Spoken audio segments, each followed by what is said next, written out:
Good morning, students. In this session, we will study the different failures of the knuckle joint.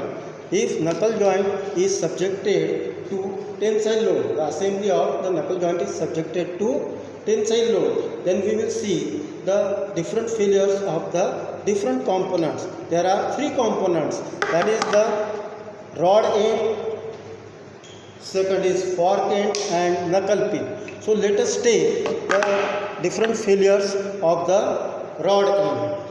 First we will consider the rod in tension. This is the rod. This rod is in tension.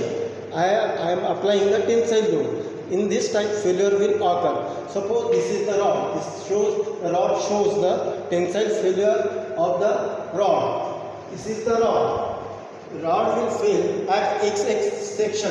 So the resisting area, this circle shows the resisting area. So the value of the resisting area is given by A is equal to pi by 4 T square. This is the resisting area. Now we will form the strength equation based on strength of material. So stress is equal to load upon resisting area. So now the rod is subjected for tensile load. So sigma T is equal to, as it is applied for P, and this is A resisting area, that will be the ratio, sigma T will be the ratio of P upon A, and A is given by pi by 4 D square. So substituting the value and transforming, we will get P is equal to A into sigma T, that is equal to pi by 4 D square into sigma T. So in this way we have obtained the first strength equation. Now we will see the failure of rod end failure in tension if it is subjected for tensile load. We will consider the failure of rod end in tension across the eye. This figure shows the eye end. Eye end is subjected for tensile load. Now this type of failure, if this part comes out, the failure across this line and force is applied along this line, this type of failure is known as tensile failure. Now after tensile failure, fork will appear like this. This part is removed, so it will appear like this. Just see, it will appear like this.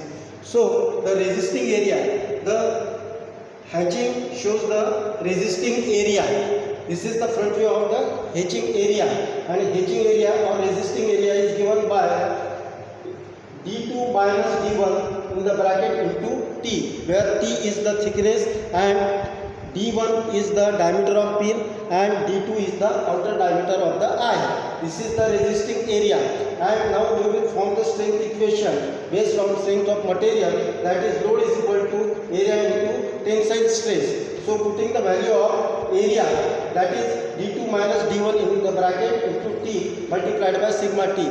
So in this way we have obtained second strength equation. This is the second strength equation. So this is the failure of rod end in tension across the eye.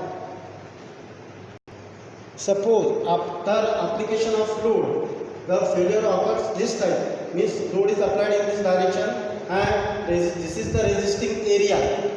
In this case, resisting area is tangential or parallel to the applied force. So this type of failure is said to be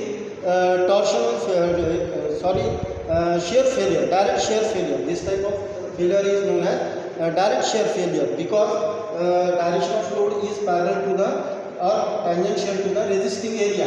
In this case, the strength equation is given by the load is equal to resisting area multiplied by torsional stresses. So resisting area is given by the D2 minus D1 into T. So this is the single area. This single area is R2 minus R1 into T. So multiplied by 2. This and this double area is there. So the resisting area will be D2 minus D1 into T. So putting the value of resisting area in this equation, so equation becomes P is equal to D2 minus D1 in the bracket into T multiplied by direct shear stress. So this is the third strength equation that we have obtained. Now suppose pin is weak in shear and if load is applied, and then this type of failure is known as double shear failure, because load is parallel to or tangential to the resisting area. Here resisting area is double. This is the resisting area, this is the resisting area. So the strength equation is given by load is equal to resisting area into direct shear stresses. So the resisting area will be double, this one plus this one. So 2 multiplied by pi by 4 d1 square, where d1 is the diameter of the pin, multiplied by tau direct shear stresses. Now we will see the crushing between the knuckle pin and rod end at the eye. Now just see, this portion is subjected for crushing. If we are seeing the projected area is given by d1 into t. So looking from this side, this will be the crushed area. This is the projected area, crushed projected area. So the strength equation for the crushing is given by load is equal to crushing area into crushing stresses. So P is equal to d1 into t in the bracket multiplied by sigma crushing. This is the fifth strength equation. Now we will see the crushing between the fork end and pin. This is the fork end and this is pin. Here crushing will be there, here crushing will be there. So crushing area is given by twice multiplied by d1 into t. This is the crushing projected area, and given by 2 multiplied by d1 into t1. So this is the crushing area. Now the strength equation is given by load is equal to crushing area into crushing stresses. So P is equal to 2 multiplied by in the bracket d1 into t1 and multiplied by crushing stresses. This is the fifth strength equation. Now we will consider the failure of fork end in tension. The failure across this line is known as the failure of fork end in tension. This type of failure is known as failure of fork end in tension, because line of action of force is perpendicular to the resisting area. Now we will see the model.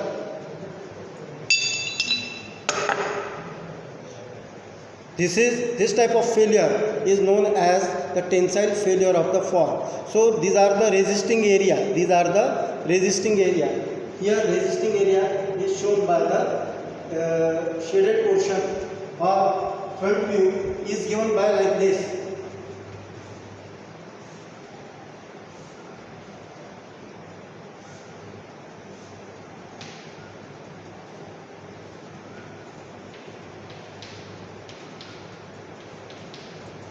Where d1 is the thickness and d1 is the diameter of pin and d2 is the outer diameter. So H portion is the resisting area and is given by 2 multiplied by d2 minus d1 into t1. Now the strength equation will be P or load is equal to resisting area in tension multiplied by tensile stresses, that is equal to 2 in the bracket d2 minus d1 into t1 in the bracket multiplied by sigma t. So this is the failure of fork end in tension. Now we will see the failure of fork end in shear. This type of failure is known as shear failure of fork end if it is subjected for tensile load. Now see the model. This type of failure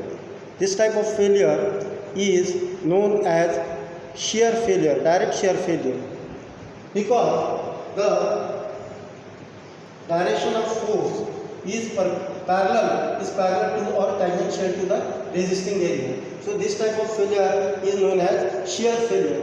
So the resisting area is given by 2 multiplied by d2 minus d1 into T1. This is the resisting area. Now the strength equation, as the failure is in shear stress, so the strength equation will be in shear stress. Load is equal to resisting area multiplied by torsional, direct shear stresses. Now substituting the value of resisting area, P is equal to 2 multiplied by d2 minus d1 into T1. This is the resisting area multiplied by direct shear stress. This is the strength equation, 7th strength equation. So we have studied all types of failure of the knuckle joint, and in the next session we will study the design of knuckle joint. Thank you very much. This is the end of the session.